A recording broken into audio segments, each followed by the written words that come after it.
नमस्कार, स्वागत है आप सभी का। मैं हूं आपके साथ पूजा कवियागोमा। कोर्ट्स दिस वीक में इस बार हम अगले आधे घंटे आपको इस हफ्ते कोर्ट की बड़ी खबरों से रूबरू करवाएंगे। तमाम कोर्ट की कार्यवाही और सुप्रीम कोर्ट से लेकर हाई कोर्ट और लोअर कोर्ट्स तक के फैसलों को आपके सामने रखेंगे। तो आइए शुरू करते हैं courts this week.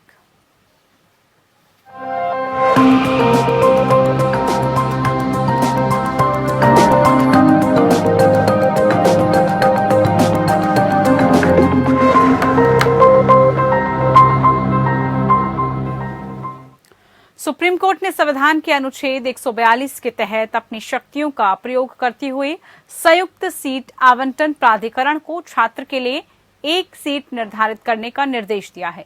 Supreme court ने निर्देश दिया कि छात्र को सीट आईआईटी बॉम्बे में आवंटित की जाए और इससे किसी अन्य छात्र के प्रवेश में बाधा न आए। अगर सीट खाली हो जाती है तो इस सीट का निर्माण नियमित रूप से प्रवेश के अधीन होगा। सुप्रीम कोर्ट ने फैसला सुनाते हुए कहा कि अदालत के सामने एक युवा दलित छात्र है जो भारतीय प्रौद्योगिकी संस्थान के मुंबई में आवंटित एक महत्वपूर्ण सीट को खोने की कगार पर है। वो इलाहाबाद से खड़गपुर, फिर मुंबई और फिर दिल्ली आया।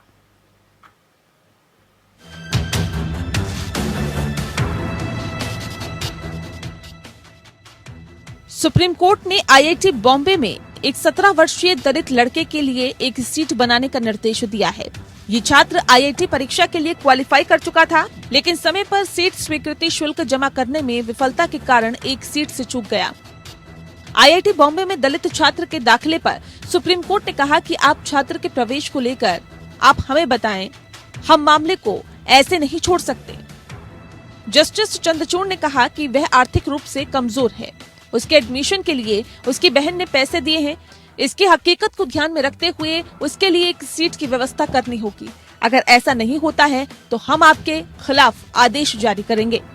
वहीं संस्थान की तरफ से कहा गया कि कोई भी सीट नहीं बची हुई है जिस पर छात्र को प्रवेश दिया जा सके। सुप्रीम कोर्ट ने दलित छात्र के भविष्य के लिए संविधान के द्वारा प्रदत्त शक्तियों का प्रयोग करते हुए बॉम्बे आईआईटी को 48 घंटे के भीतर प्रवेश देने का आदेश दिया। इसके साथ ही कोर्ट ने कहा कि छात्र के लिए अलग से सीट बनाई जाए, इसके लिए किसी दूसरे छात्र की सीट न ली जाए। आदेश में कहा गया कि किसी अन्य छात्र के प्रवेश को बाधित किए बिना आईआईटी बॉम्बे में छात्र को एक सीट आवंटित की जाए। कोर्ट ने कहा कि अगर कोई अन्य सीट खाली हो जाती है तभी इस सीट पर नियमित प्रवेश होगा। दरअसल तकनीकी समस्या की वजह से वह अपनी फीस नहीं भर सका, जिसकी वजह से उसे आईआईटी बॉम्बे में प्रवेश नहीं मिल सका था। जस्टिस डीवाई चंद्रचूड़ और एएस बोपन्ना की बेंच ने संविधान के अनुच्छेद 142 के तहत अपनी शक्तियों का प्रयोग करते हुए संयुक्त सीट आवंटन प्राधिकरण या जोसा को छात्र के लिए एक सीट निर्धारित करने का निर्देश दिया।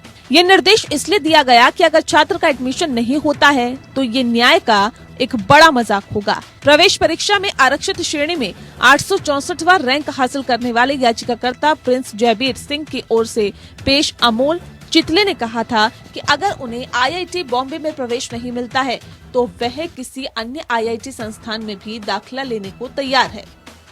Bureau report. इधर मुंबई के पूर्व पुलिस कमिश्नर परमबीर सिंह को सुप्रीम कोर्ट से बड़ी राहत मिली है। कोर्ट ने परमबीर के खिलाफ सभी मुकदमों को रद्द करने या सीबीआई को ट्रांसफर करने की मांग पर नोटिस जारी किया। साथ ही उनकी गिरफ्तारी पर रोक भी लगा दी गई है। कोर्ट में मामले की अगली सुनवाई 6 दिसंबर को होगी। तब तक कोर्ट ने परमबीर से जांच में सहयोग करने के लिए कहा है। सुनवाई के दौरान परमबीर सिंह के वकील ने कोर्ट में कहा कि मुंबई का जान का खतरा है मुंबई में और इसलिए वो यहाँ नहीं आ रहे हैं। सुनवाई में परमबीर के वकील ने यह भी कहा कि वो भारत में ही हैं और उनके नेपाल जाने की बातें गलत हैं।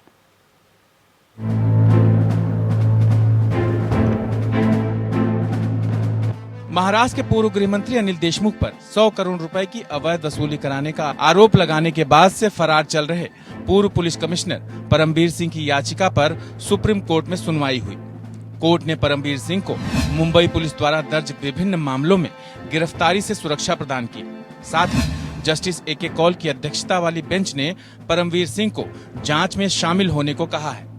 परमवीर सिंह की तरफ से वकील पुनीत बाली ने कहा कि परमवीर देश छोड़कर नहीं गए हैं। बाली ने कहा कि परमवीर सिंह छिप रहे हैं क्योंकि उन्हें अपनी जान का खतरा है। जस्टिस कौल ने कहा कि हैरानी की बात है कि पूर्व पुलिस कमिश्नर ऐसा कह रहे हैं कि उन्हें जान का खतरा है। बाली ने कहा कि गृह मंत्री पर उन्होंने धन उगाही का रैकेट चलाने का आरोप लगाया है, इसलिए उन्हें फंसाया जा रहा है। पुनीत बाली ने कहा कि मेरे पास नए डीजीपी का वह टेप है जिसमें मुझसे पूर्व गृह मंत्री के खिलाफ आपकी शिकायत वापस लेने को कहा गया है। मुझे धमकी देते हुए कहा गया है कि शिकायत वापस नहीं होने पर मेरे ऊपर मुकदमे दर्ज कर दिए जाएंगे। बाली ने कहा कि अगर मुझे कोर्ट सीबीआई के समक्ष पेश होने को कहे तो मैं 24 घंटे में पेश हो जाऊंगा। कोर्ट ने पूछा सीबीआई का क्या स्टैंड है। पुनीत बाली ने कोर्ट को बताया कि सीबीआई को पक्षकार बनाया गया है। मामले पर सीबीआई को कोर्ट के सामने अपना पक्ष रखने दिया जाए कि उन्होंने अभी तक क्या किया है। सुप्रीम कोर्ट में अपने आदेश में परमवीर की तरफ से देश में होने की बात को मानते हुए रिकॉर्ड में भी लिया। फिलहाल उनको गिरफ्तारी से कोर्ट ने दी राहत। सुप्रीम कोर्ट ने महाराष्ट्र सरकार, डीजीपी और सीबीआई को नोटिस जारी कर जवाब देने को कहा है। नोटिस का जवाब देने के लिए 6 दिसंबर का समय दिया गया है। इसके बाद सुनवाई होगी। बाली ने कहा कि मैं सीबीआई कोर्ट के समक्ष पेश होना चाहता हूं। मुझे संरक्षण दिया जाए क्योंकि मुझ पर 6 मामले दर्ज हैं। कोर्ट ने गिरफ्तारी से राहत देते हुए कहा कि उन्हें जांच में सहयोग करना होगा। इससे पहले उनके वकील ने बॉम्बे हाई कोर्ट के उस आदेश पर सवाल उठाया जिसमें उन्हें केंद्रीय प्रशासनिक न्यायाधिकरण कैट का दरवाजा खटखटाने का निर्देश दिया गया था। शीर्ष अदालत ने 18 नवंबर को संरक्षण की मांग वाली सिंह की याचिका पर यह कहते हुए विचार करने से इनकार करते हुए कहा था कि जब तक वह अपने ठिकाने का खुलासा नहीं कर देते तब तक न तो उनकी याचिका पर सुनवाई होगी और न ही राहत दी जा सकती है। मुंबई की एक अदालत ने 17 नवंबर को उसे भगोड़ा घोषित करने के लिए मुंबई पुलिस की अर्जी को स्वीकार कर लिया था। Bureau report.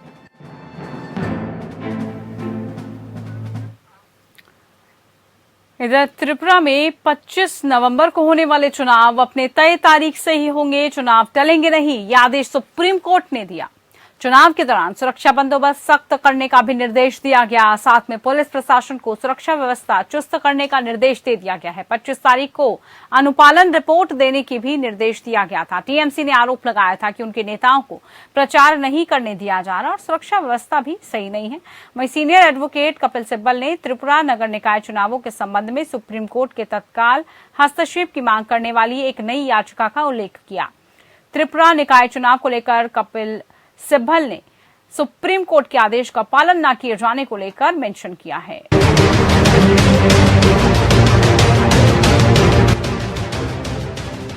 त्रिपुरा में 25 नवंबर को होने वाले नगर निकाय के चुनाव और त्रिपुरा हिंसा पर सुप्रीम कोर्ट में सुनवाई हुई।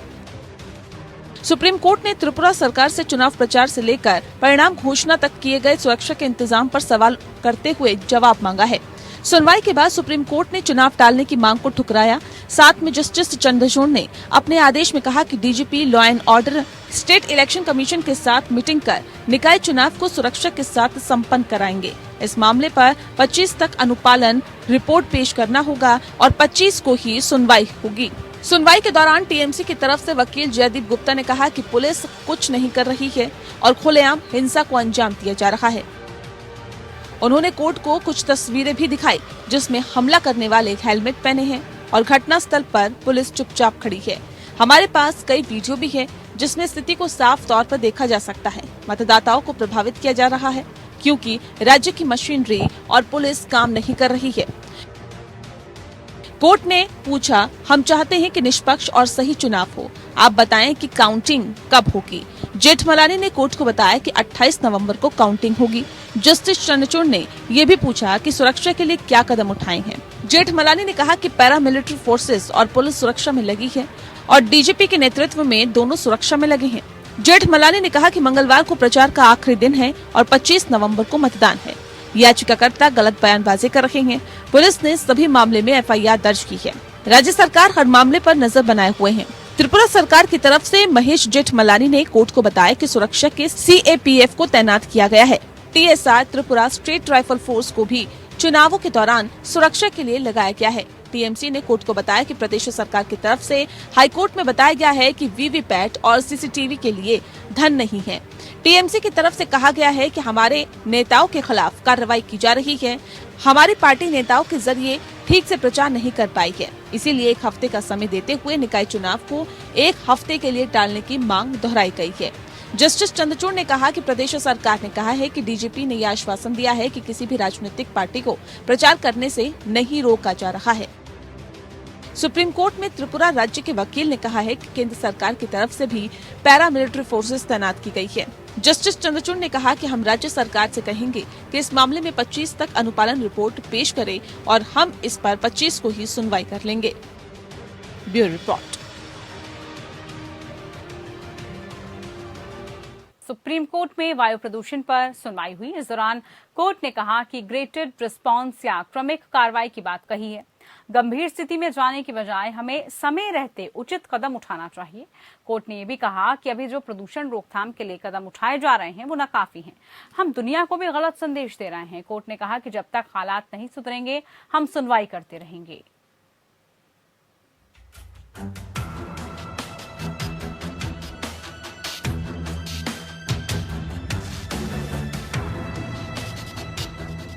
वायु प्रदूषण पर चिंता जताते हुए सुप्रीम कोर्ट ने ग्रेडेड रिस्पांस या क्रमिक कार्रवाई की बात कही है। कोर्ट ने कहा कि जब प्रदूषण के हालात गंभीर होते हैं तभी कार्रवाई की जाती है। वायु प्रदूषण के मसले पर दिल्ली सरकार ने सुप्रीम कोर्ट में अपना हल्फनामा दाखिल किया। दिल्ली सरकार ने अपने हल्फनामे में सुप्रीम कोर्ट को बताया कि 21 नवंबर तक जो भी पाबंदियां लगाई गई थी उन पाबंदियों को 26 नवंबर तक के लिए बढ़ा दिया गया है। साथ ही गाड़ियों की पार्किंग का चार्ज 3 से 4 गुना बढ़ाने की सिफारिश लोकल बॉडी अथॉरिटी को भेज दिया गया है। दिल्ली में ट्रैफिक को व्यवस्थित करने के लिए ट्रैफिक पुलिस की संख्या को बढ़ा दिया गया है।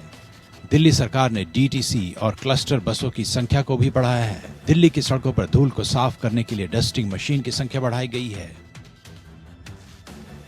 सॉलिसिटर जनरल ने कोर्ट को बताया कि बुधवार को प्रदूषण 290 दर्ज की गई है। सीजीआई ने कहा कि तेज हवा की वजह से प्रदूषण कम हुआ है।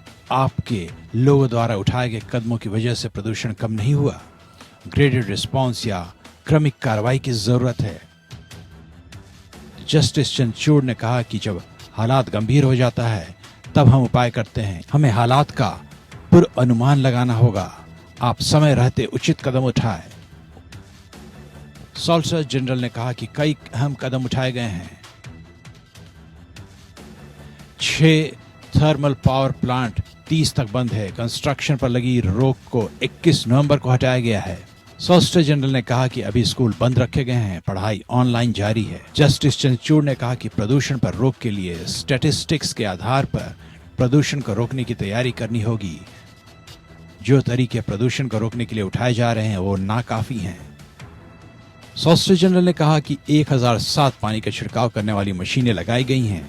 इसके साथ ही प्रदूषण फैलाने वाले 33 उद्योगों को बंद कर दिया गया है। जस्टिस चंद्रचूड़ ने कहा कि दिल्ली राष्ट्रीय राजधानी है। हम दुनिया को जो मैसेज भेज रहे हैं उसे देखिए। आप इन गतिविधियों को पहले से ही रोक लगा सकते थे ताकि गंभीर स्थिति ही ना बने। आप समय रहते कार्रवाई क्यों नहीं करते? दिल्ली हर बार ये मुसीबत क्यों झेले? सीजे रमन्ना ने कहा कि इस मामले पर सुनवाई बंद नहीं की जाएगी। अगर संभव हुआ तो प्रतिदिन या 1 दिन के अंतराल पर सुनवाई करेंगे। सीजीआई ने कहा कि हम सोमवार को मामले की सुनवाई करेंगे। अगले 1-2 दिन तक पाबंदी जारी रखें, फिर हवा की गुणवत्ता में सुधार को लेकर ढिलाई देने पर विचार करें। Bureau report. इधर शक्ति मिल गैंगरेप केस मामले में बॉम्बे हाईकोर्ट से 3 आरोपियों को राहत मिली है। बॉम्बे हाईकोर्ट ने 3 दोषियों को सुनाई गई मौत की सजा को आजीवन कारावास में बदल दिया। जस्टिस साधना जाधव और जस्टिस पृथ्वीराज चौहान की खंडपीठ ने 3 दोषियों विजय जाधव, मोहम्मद कासिम शेख और मोहम्मद अंसारी को राहत देते हुए मौत की सजा देने से इंकार कर दिया। हालांकि अदालत ने कहा कि इन दोषियों द्वारा किए गए अपराधों का पश्चाताप करने के लिए आजीवन कारावास की सजा जरूरी है।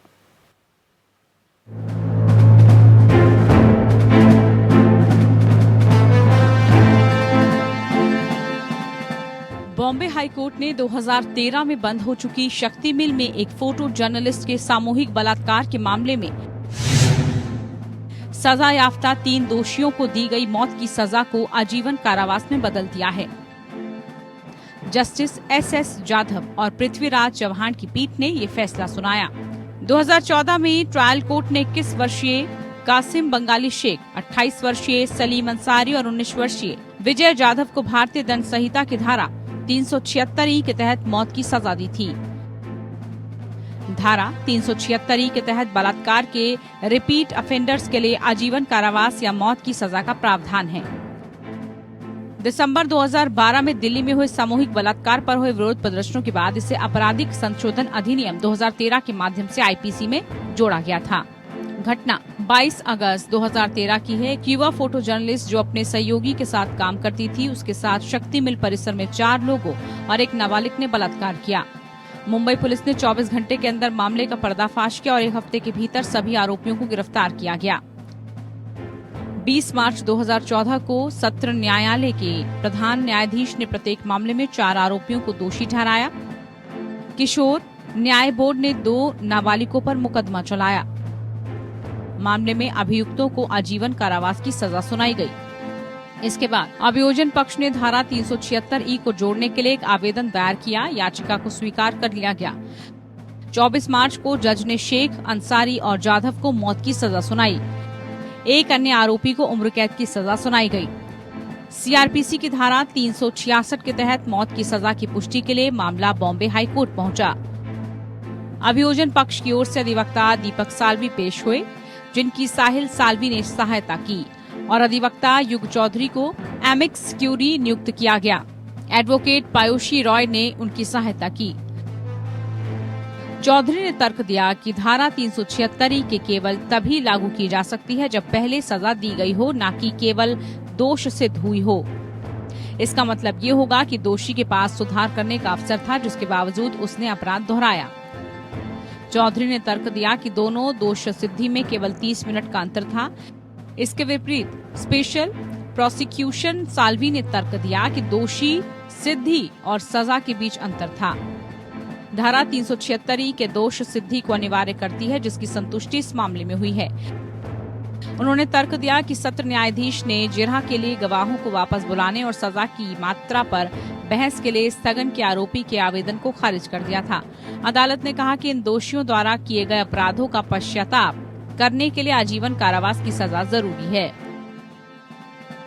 Bureau report, APN news.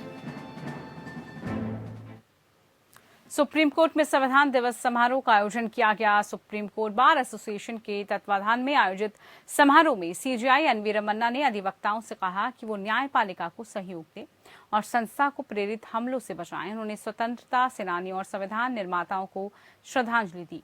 मौके पर सुप्रीम कोर्ट बार एसोसिएशन के अध्यक्ष विकास सिंह, उपाध्यक्ष प्रदीप राय, सॉलिसिटर जनरल तुषार मेहता मौजूद रहे।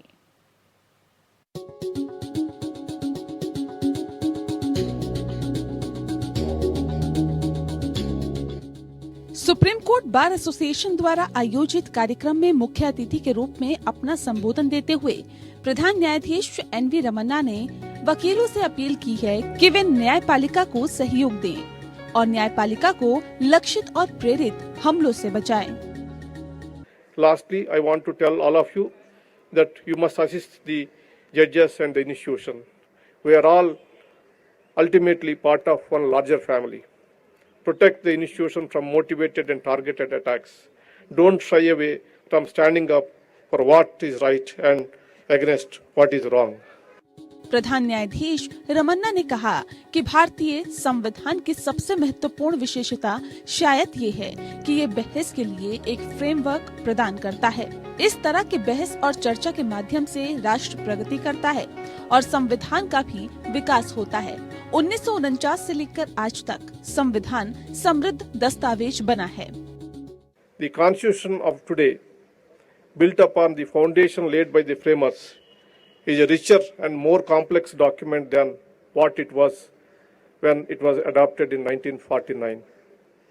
This is a result of the dialogue that took place both inside and outside the courtroom, resulting in novel and unique interpretations. Perhaps the most important feature of the Indian Constitution is the fact it provides framework for debate.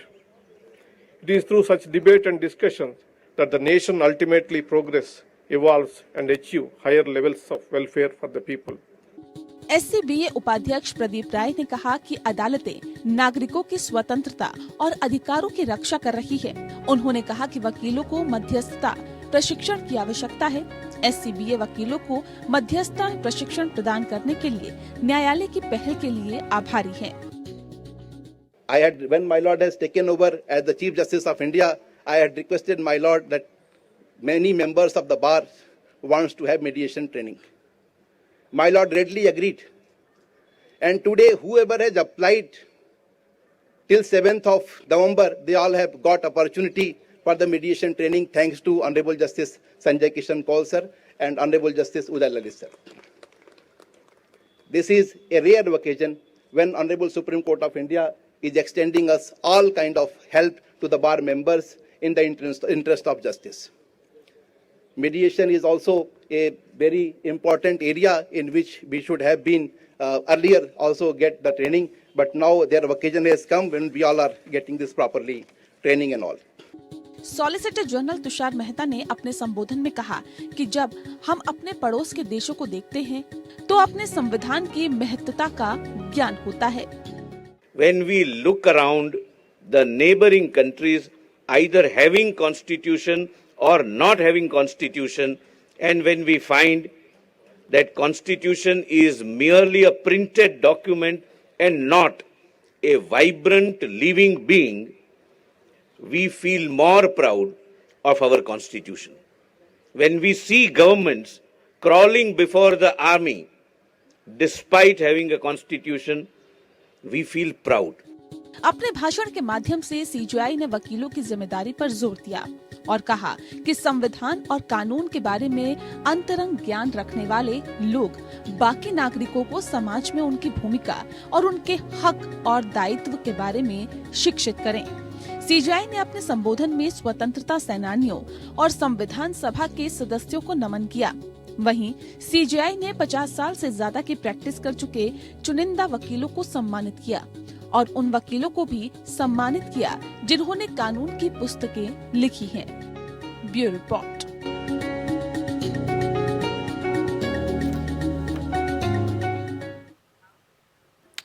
चलिए इसी के साथ खास पेशकश में इतना ही। नमस्कार।